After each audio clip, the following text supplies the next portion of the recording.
I caught my parents on my security camera planning to move my brother into my house while I was on a trip. My mother said, "Once everything is here, she will not make a scene. She will just accept it." They were wrong. I set a trap for them and enjoyed the quiet anticipation of what was to come. I was 3,000 miles away, sitting at a conference table that smelled faintly of lemon polish and stale coffee, when the alert vibrated against my wrist.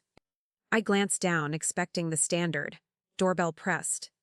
Notification from a delivery driver. Instead, the notification read motion detected. Living room. I minimized the spreadsheet I was presenting, hoping the team on the video conference wouldn't notice the sudden tension in my shoulders. I opened the security application on my phone. The camera feed, fixed high in the corner of my meticulously organized Seattle living room, blinked to life. My parents, Sandra and Stephen, were standing in the center of the frame. They weren't there to water the hydroponic garden, which was their usual pretext for entering my home when I traveled. They were holding a contractor's tape measure. The thin metal strip stretched taut against the glass wall of the sunroom I had converted into my sanctuary. Standing next to them was a stranger in a navy polo shirt, a clipboard tucked under his arm. He was definitely not a gardener. He was a contractor, and he was taking measurements for demolition. I watched, cold dread mixing with a more active, metallic flavor of rage. My mother's voice, tiny and distorted by the security speaker, cut through the quiet of my conference room. "Liam needs this space for his content studio," she said, nodding toward the glass wall. "Just knock the wall down. The permit is pending, but we need to move fast. He has a major launch this Saturday." My father merely nodded, adjusting his glasses, looking more like an accessory than an active participant. Then came the line that didn't just hurt, but crystallized the rot. "Elena won't make a scene. She'll just accept it," my mother declared with absolute certainty. She sounded annoyed, as if even the small inconvenience of my garden was an affront to Liam's future success. In that moment, the initial shock turned instantly into cold, unshakable resolve. She was right about one thing. I wouldn't make a scene. I would make a war. The team on the screen was now looking at me, waiting for me to continue my presentation on quarterly financial projections. I forced a smile and apologized for the technical delay, but my mind was already 3,000 miles away, calculating velocity, trajectories, and collateral damage. I didn't scream. I didn't call the police, which would have been a temporary fix for a structural rot that ran deeper than trespass. I needed total demolition of the relationship, not just a restraining order. I closed the security app. I needed to strike when they were fully committed, when the lie was at its most visible. Liam, my younger brother, was a creature of performance. I knew exactly when to strike. He had been posting relentlessly for weeks about a major reveal for his followers this Saturday at 2 o'clock in the afternoon. The grand opening of his new content house. He wanted an audience for his success. I decided I would give him exactly what he wanted. I would be his surprise guest. I closed the security application and opened my travel portal. I booked the next flight out of Denver International, a one-way ticket to Seattle. I wasn't going back to visit family. I was going back to liquidate a failed investment. The decision was quiet and final, overriding the panic that had ruled me for years. There was no internal debate, only the realization that acceptance was no longer an option. The life I had built, symbolized by the clean lines and green growth of my garden, was being viewed as wasted square footage, and I was being treated as a resource to be stripped for parts. I would make sure they paid the full cost of every part they took.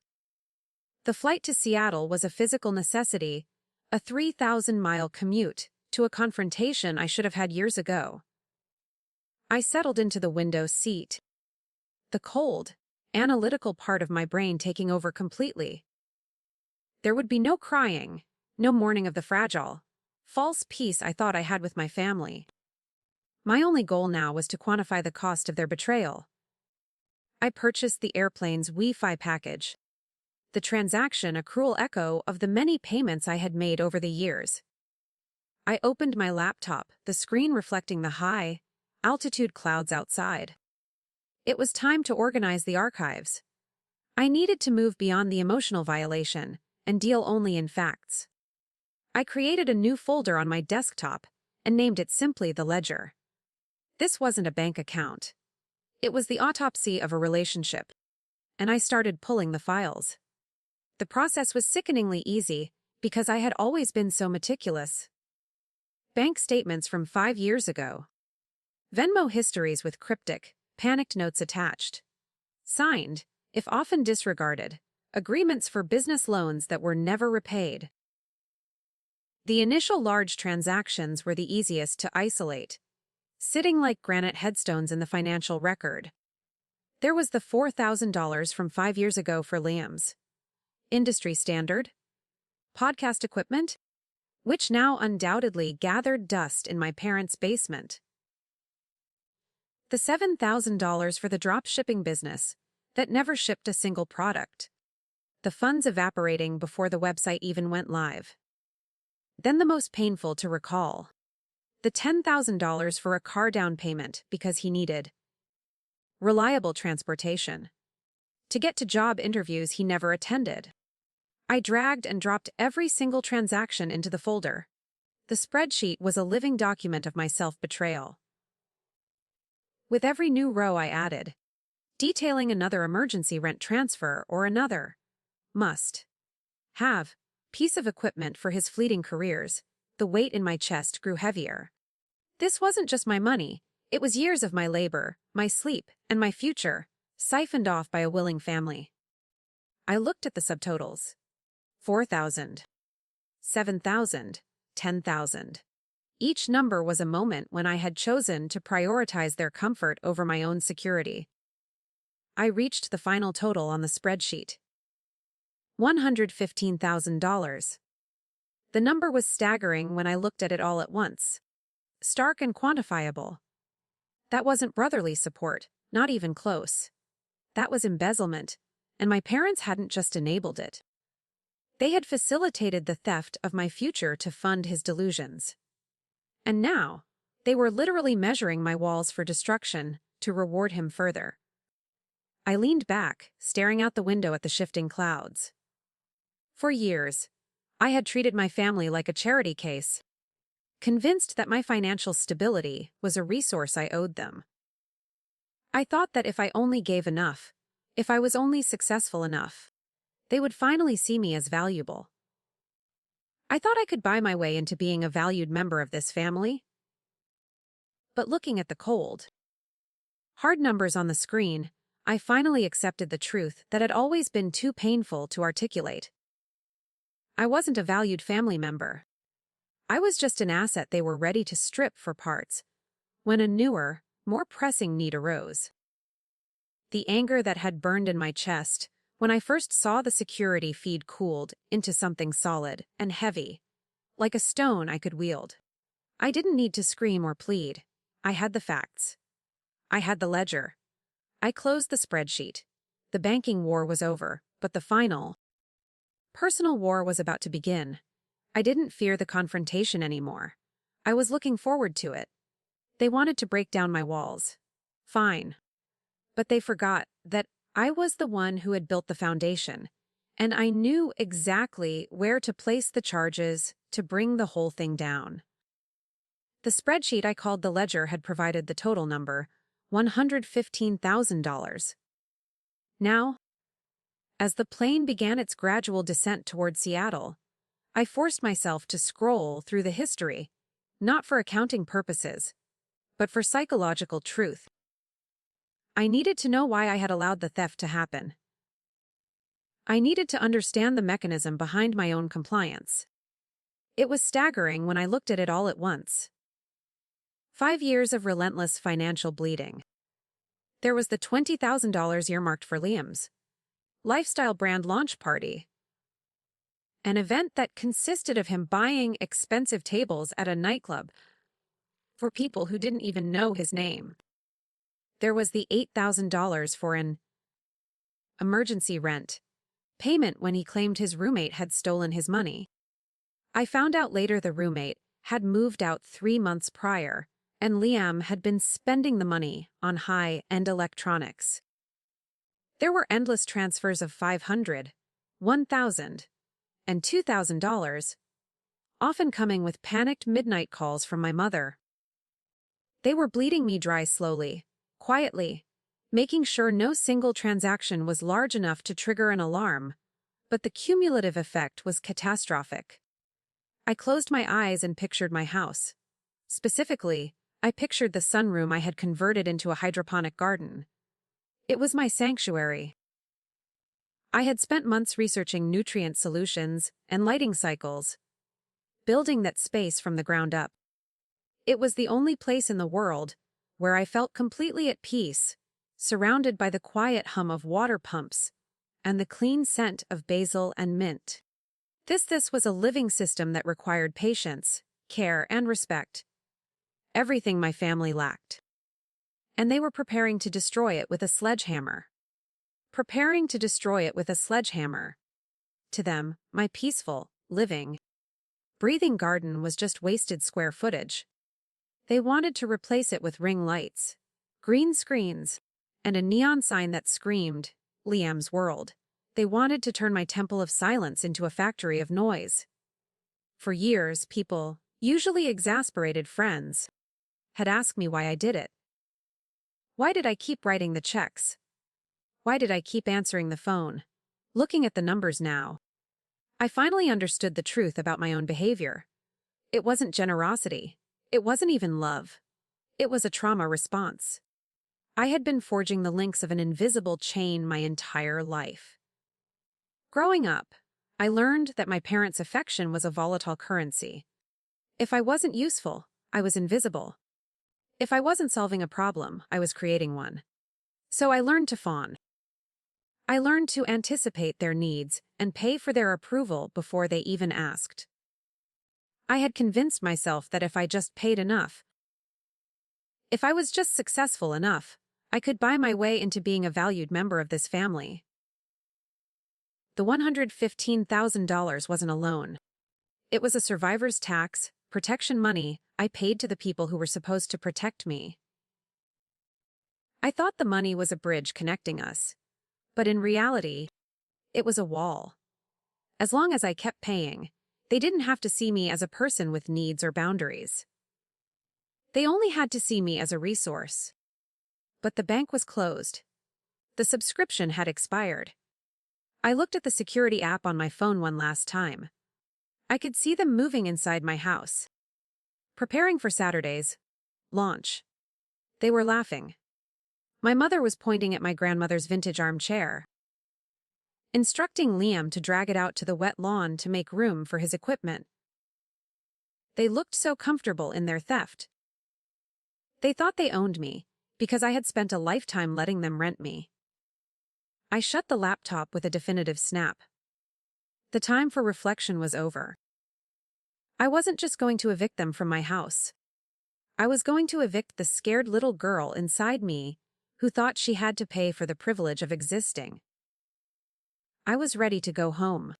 Having found the necessary clarity and cold resolve within myself, my next step was to secure the external validation I needed. There was one person who might still be on my side, not out of loyalty to me, but out of a desperate need to save herself. Chloe Hayes, Liam's fiancée. I picked up my phone. Yesterday, while I had been distracted by the conference, I had 3 missed calls and several anxious, breathless voicemails from her. I had been too busy and emotionally guarded to listen then, assuming it was another plea for money or another flimsy warning about Liam's behavior.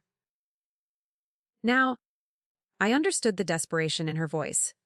I typed a concise text message, leaving no room for argument or delay.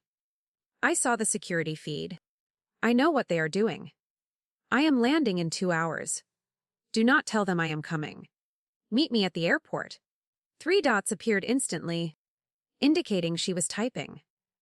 The wait, though only a few seconds, felt like an eternity. Then the reply came, a clear relief flooding the simple words. Thank God. I have documents you need to see. It is worse than you think. My confidence grew. I had the ledger, the financial history. Chloe had the physical proof of Liam's active, current crime. I turned off my phone, resting my head against the seat. This wasn't just about money anymore. This was about justice. When the plane landed at sea, TAC, I bypassed baggage claim entirely. I walked quickly through the busy terminal toward the arranged meeting spot near the rental car counter. I spotted Chloe immediately. She was standing stiffly next to a pillar, holding a thick manila envelope, her expression a careful mask of anxiety and relief. She looked tired. The stress of being Liam's accomplice and observer clearly etched around her eyes. Elena, she whispered, her voice tight. I didn't know how to warn you without him intercepting the call. I didn't waste time on pleasantries or apologies. You sent the text. That was enough. What is in the envelope? She gripped the paper, her knuckles white. It's all of it. Liam is spinning out of control. When your mother started talking about knocking down your garden wall, I knew I had to go, but I couldn't go empty-handed. He has been hiding things, expensive things, and covering his tracks with criminal carelessness. She pushed the envelope toward me. The weight of the folder felt substantial and real, confirming the worst of my suspicions. This wasn't just verbal testimony, it was the final, hard evidence I needed. I tried to tell your parents. Chloe continued, her voice gaining a desperate urgency. I told them he wasn't really a cryptocurrency tycoon, that he was just borrowing money for rent and buying bottle service with it. They wouldn't listen. They said I was jealous of his vision. She shook her head in bitter defeat.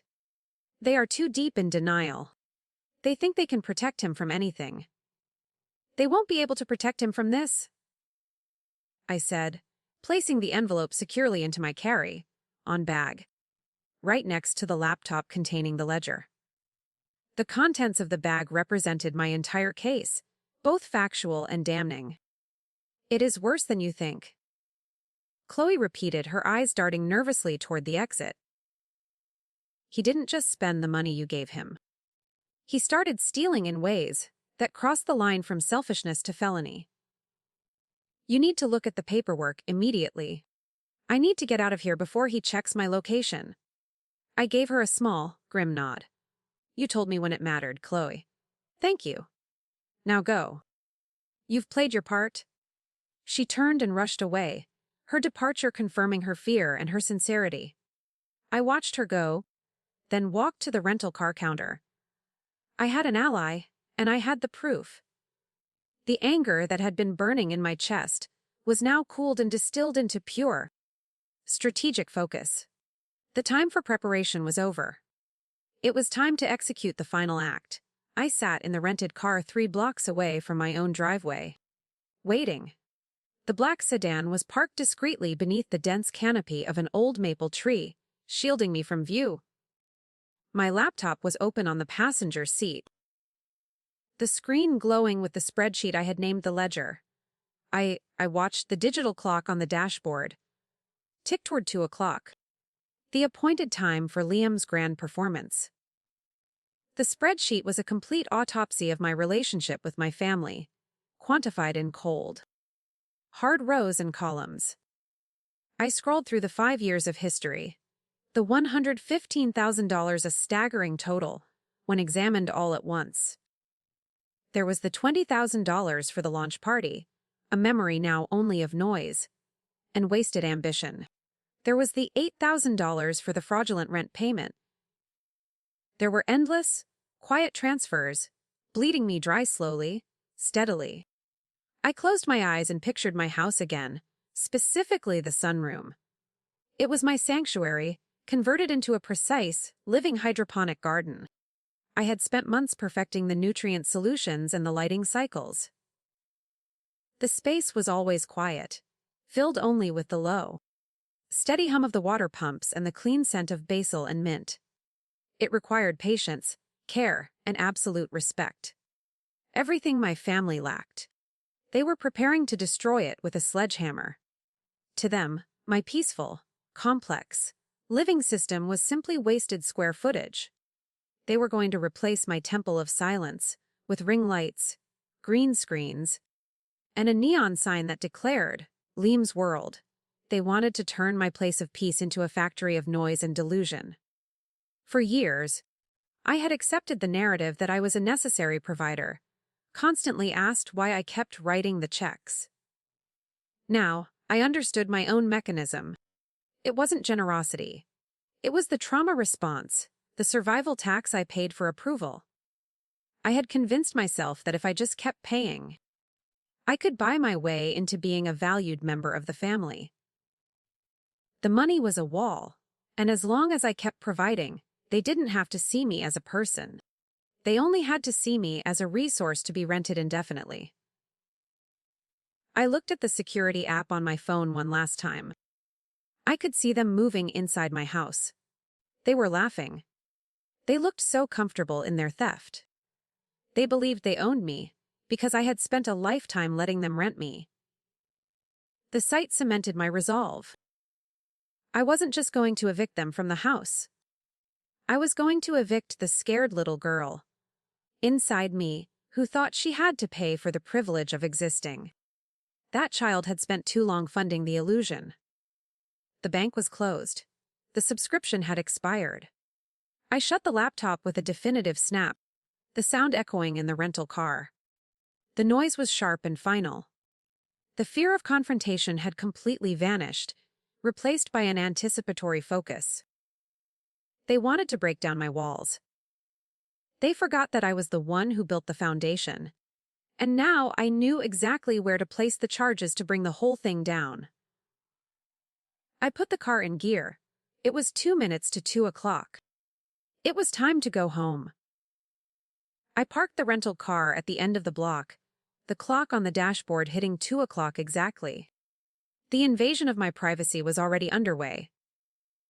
My security app had been pinging me for the last hour, but seeing the scene in person was a different magnitude of violation. My driveway was full. Liam's leased sports car was parked sideways, taking up 2 spots. A gaudy monument to his delusion. My parents' SUV was on the lawn, the tires sinking into the soft, aerated earth I had spent weekends tending. The front door was wide open. I could see people moving inside, not just my family, but strangers, Liam's crew, kids with cameras and portable ring lights, treating my home like a public park. The sound of bass-heavy music thumped from inside, rattling the windows with aggressive noise. I walked toward the house. My grandmother's vintage armchair, the one I had spent a fortune restoring, because it was one of the few pieces of family history I cherished, was sitting on the front lawn. It had been dragged out to make room, abandoned on the wet grass like trash. A half-empty energy drink can was balanced precariously on its velvet armrest. The sheer disrespect was a physical blow, fueling the ice in my veins. I stepped onto the porch. My mother, Sandra, was standing in the foyer, directing 2 of Liam's friends, who were carrying a large green screen. She looked radiant, energized, the way she always looked when she was catering to Liam's whims. "Careful with that," she was saying. "We need the lighting to be perfect for the stream." She turned and saw me. For a second, her face froze in disbelief. Then her expression shifted from shock to annoyance, as if I were a delivery person who had arrived too early. "Elena, what are you doing here?" she snapped, waving a hand dismissively. "I thought you were in Denver until Tuesday." "I came back early," I said, my voice flat, betraying none of the internal heat. "I wanted to see the renovations." "Oh, don't start," she said, waving her hand again, a gesture of absolute dismissal. "We're just rearranging a few things for Liam. He has a huge event today. You should be happy for him. He's finally making it. Making it. I repeated, my gaze locking onto hers. Be knocking down my walls. It's just a wall, Elena. And those plants. Honestly, it was a waste of space. Liam needs room to create. You need to loosen up anyway. You're always so uptight. I walked past her into the living room. It was unrecognizable. My furniture was gone, replaced by beanbag chairs, folding tables, and tripods. And there, in the center of the room, standing in front of a ring light the size of a tractor tire, was Liam. He was holding his phone up, performing for an invisible audience, his voice pitched high and manic. Yo, what is up, guys? Welcome to the crib. We are live from the new HQ. This is where the magic happens. We got the crypto charts. We got the gaming setup. He stopped when he saw me standing directly in the frame. His smile faltered for a fraction of a second before he tried to recover. Yo, look who it is. Special guest appearance. My sister Elena just flew in to celebrate the launch. Say hi to the stream. Elena? He tried to put his arm around me, to pull me into his performance, his delusion. I stepped back, ensuring the camera was still rolling. The comments were scrolling by rapidly on his phone screen. Thousands of people watching. Perfect. I'm not here to celebrate, I said, looking directly into the lens of his phone. My voice was calm and steady, cutting through the heavy air. I'm here to evict you. Liam laughed, a nervous, jagged sound that didn't reach his eyes. Classic Elena. Always joking. Guys, she's a riot. I'm not joking, I said, my voice cutting through his performance again. I reached into my bag and pulled out the cease and desist notice I had printed at the airport. This is a cease and desist. And this, I held up the thick folder, the physical copy of the spreadsheet. This is the ledger. Elena, stop. My father, Stephen, appeared from the kitchen, looking flushed and angry.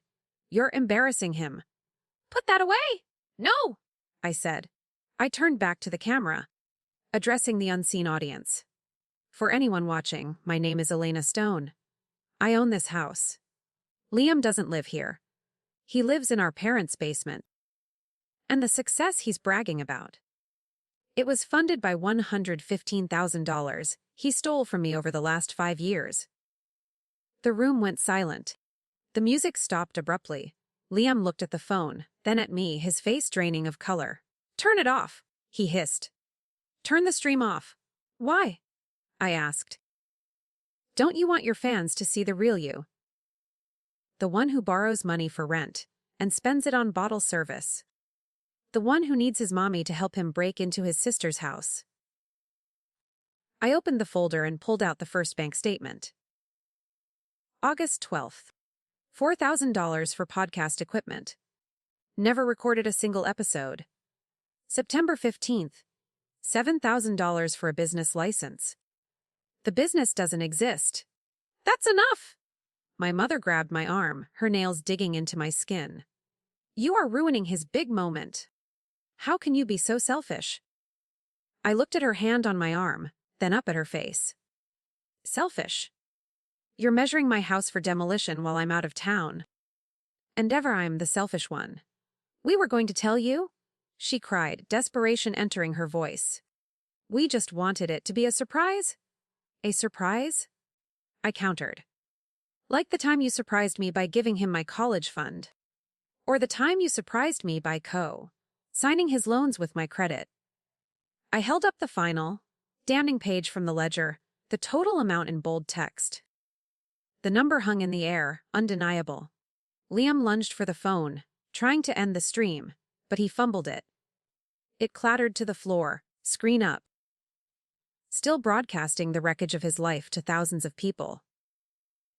The total sum from the ledger hung in the silent air, followed by the clatter of Liam's phone on the floor, still broadcasting. Liam stood frozen, his image of success crumbling around him, exposed to thousands of strangers. Turn it off, he hissed again, backing away slightly. The room was absolutely silent. The sound of the thumping music replaced by the quiet, horrified breathing of his crew. Why, I asked, when the comments are going nuclear? Don't you want your audience to see what a true hustler you are? Before the panic could fully seize the room, the front door opened again. Chloe walked in. Liam's head snapped toward her. Babe, what are you doing here? Tell them to leave. Tell them they're ruining everything. Chloe didn't look at Liam. She looked at me, giving a small, grim nod of confirmation. Then she walked to the center of the room, holding the manila envelope she had given me at the airport. She looked calm, but the white knuckles gripping the paper betrayed her fear. I'm not here to help you, Liam, she said, her voice shaking slightly but gaining strength. I'm here to end this. Or what? Liam tried to laugh, a broken, desperate noise, glancing quickly at the phone on the floor, realizing the stream was still live. Babe, come on. Not now. Yes, now, Chloe said. She opened the envelope and pulled out the first document. It was thick, legal-looking. Do you recognize this? Liam squinted at it, and then his eyes went wide. Real, raw panic flashed across his face. Where did you get that? From the glove box of your new car, Chloe answered. The one you told me you bought with your crypto gains. The one you said was paid off in full. She held the document up to the camera on the floor, then turned it toward my parents. It's a lease agreement for a $68,000 luxury SUV. But look at the signature at the bottom. My father. Stephen stepped forward, squinting at the paper. That says Elena. Exactly. Chloe confirmed. He didn't buy the car, he leased it. And he forged Elena's signature as the co-signer because his credit score is in the trash. I felt the air leave my lungs. Identity theft. The sheer boundaryless audacity of the act was staggering. I snatched the paper from her hand. There it was. My name scrolled in a handwriting that was trying too hard to look like mine, but had the telltale jagged loops of Liam's script. He had committed a felony against his own sister. You forged my signature, I asked, my voice barely a whisper, filled with a cold rage that required no shouting. You stole my identity. It was just a cosign? Liam yelled, desperate now. I was going to make the payments. I just needed a little boost to get approved. The car is part of the brand, Elena.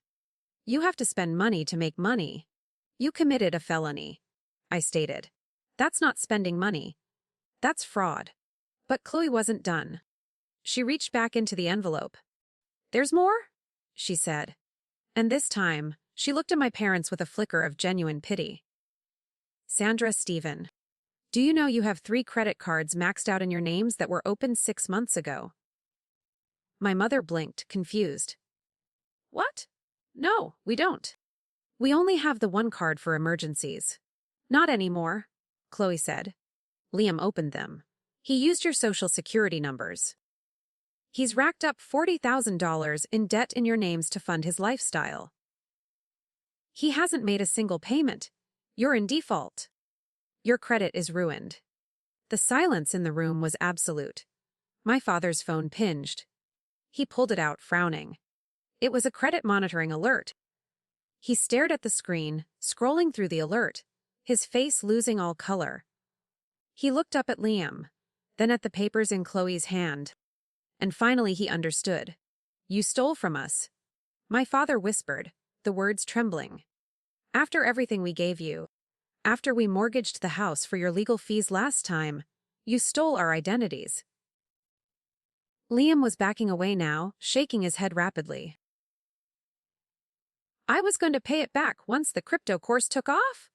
I was going to pay it all back with interest. You guys just don't have any vision. Vision, I said. You bankrupt your own parents. You stole my identity. You were about to destroy my home. That's not vision, Liam. That's predation. I looked at my parents. They were standing there, broken. The son they had protected, the son they had chosen over me time and time again, had eaten them alive, and they hadn't even felt the teeth until it was too late. Get out? I said again. All of you. Get out of my house. You can't do this, my father sputtered. We're family? Not anymore, I said. Now you're just trespassers. Get out, I said again, my voice ringing with finality. All of you now? I did not back down. I held my ground as my father sputtered, his face a mottled red of disbelief and anger. Before he could launch into another defense of his golden boy, I picked up my phone. I dialed the non-emergency police number and stated clearly that I had trespassers on my property who were refusing to leave, and that they had committed fraud. The police arrived in 12 minutes. I watched from the doorway as the two officers spoke to Liam, who was sitting on the floor with his head in his hands, surrounded by the remnants of his failed launch. He tried to argue, his voice rising in that familiar, whining tone, claiming it was all a misunderstanding, a mere family dispute. But then Chloe, standing tall and resolute, handed the officers the physical copy of the forged lease and the credit reports she had compiled. The officer looked at the documents, looked at Liam, and then pulled out his handcuffs. Liam Stone, stand up. Put your hands behind your back. You are under arrest for fraud and identity theft. My mother screamed. It was a raw, animal sound that echoed through the house. No, you can't take him. He's just a boy. He didn't mean it. She rushed forward, grabbing the officer's arm. He gently but firmly pushed her back. Ma'am, step back. Your son is under arrest. Elena, stop them, she shrieked, turning her twisted, desperate face toward me. Tell them it was a mistake. Tell them you gave him permission. He's your brother. I analyzed her expression. She was watching her son get handcuffed for stealing her identity, for ruining her credit, for nearly destroying her life. And she was still trying to save him by sacrificing me. I did not give him permission. I said clearly to the officer, "Press charges for everything. You monster." My father yelled, his voice thick with tears. "You're ruining this family! You're sending your brother to prison?" "No," I said, my voice calm, almost bored by the repetition of the lie. "He sent himself to prison when he signed my name. And you helped him pack his bags when you taught him he could take whatever he wanted." They took Liam away.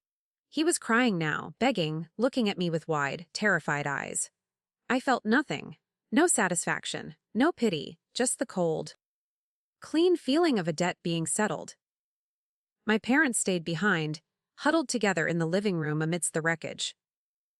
They looked small, defeated, and then inevitably, they turned their anger on me. "We will lose the house," my father said, his voice trembling. "Because of those credit cards.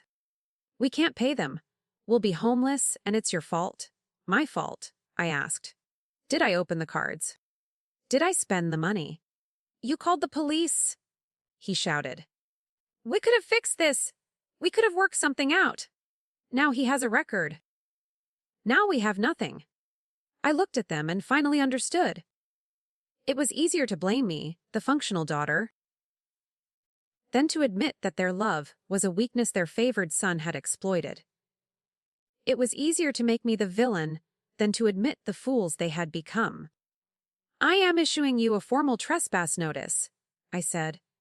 "If you come back here, you will be arrested too. Get out."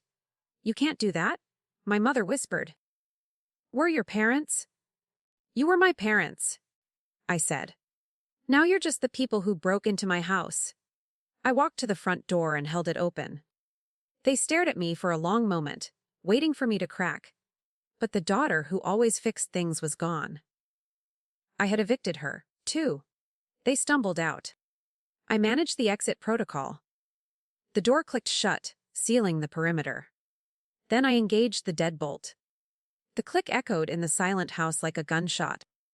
3 months later, the damage was repaired, the noise replaced by quiet.